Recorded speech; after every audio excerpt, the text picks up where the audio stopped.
বলে নাকি এখানে আমাদের লালা আমাদের কৃষ্ণ এখানে লীলা করে তার সখীদের সাথে, আর সেই জায়গায় চলে এসেছি এখন নিধিবন। এই গাছগুলোর নাম হচ্ছে বন তুলসী গাছ, ঠিক আছে? এই নিধিবনের বন তুলসী গাছ খুবই পবিত্র, আপনারা দর্শন করুন। এটা 6 থেকে 10 ফুটের কি হাইট। এটার বহু বছর বাদে আসা হয়েছে বৃন্দাবনে, আর এইভাবে নিধিবনকে দর্শন করব ভাবতে পারিনি। মানে স্পেশালি আমার মনে পড়ে 2021 সালে যখন আমার ভিডিওগুলো ডিলিট হয়ে যায়, আমি লিটারেলি আগ্রায় বসে কান্না করেছি। তো ফাইনালি ঠাকুর করে ভিডিওটা ছাড়তে পারি। আপনারা এই ভিডিওটা দেখছেন মানে আমি ছাড়তে পেরেছি।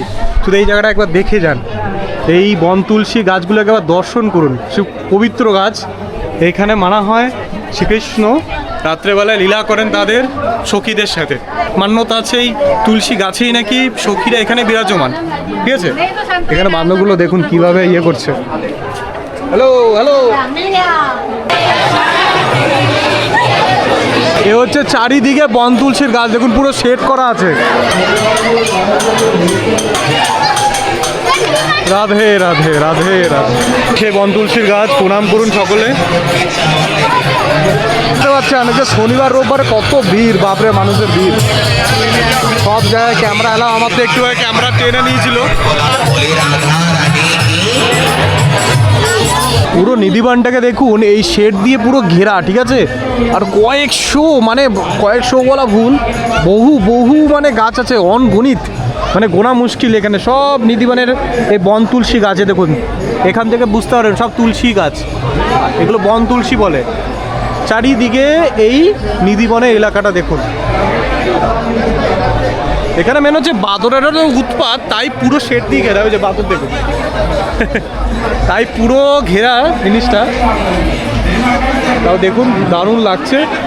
চলুন এখান থেকে বেরোয়, এবার বাকি मंदिर दर्शन करो। निधिवन में ऐसा होता है कि उसके अंदर 16,108 पेड़ है। अच्छा, 16,108 पेड़ यानी गोपियाँ। हाँ। कृष्ण भगवान 16,108 गोपिया के साथ रास खेलते थे। अच्छा। अभी भी इस जमाने में भी कृष्ण जी रास खेलते हैं।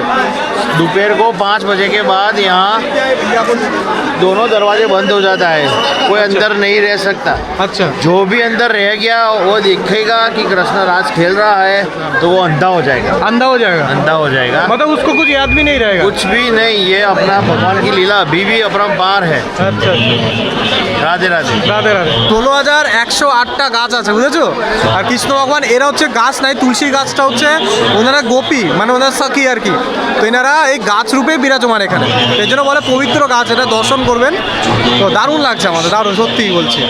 কত লোক, শয়ে শয়ে মানুষ আসছে এই নিধিবনে, দেখতে পাচ্ছেন, দারুণ লাগছে।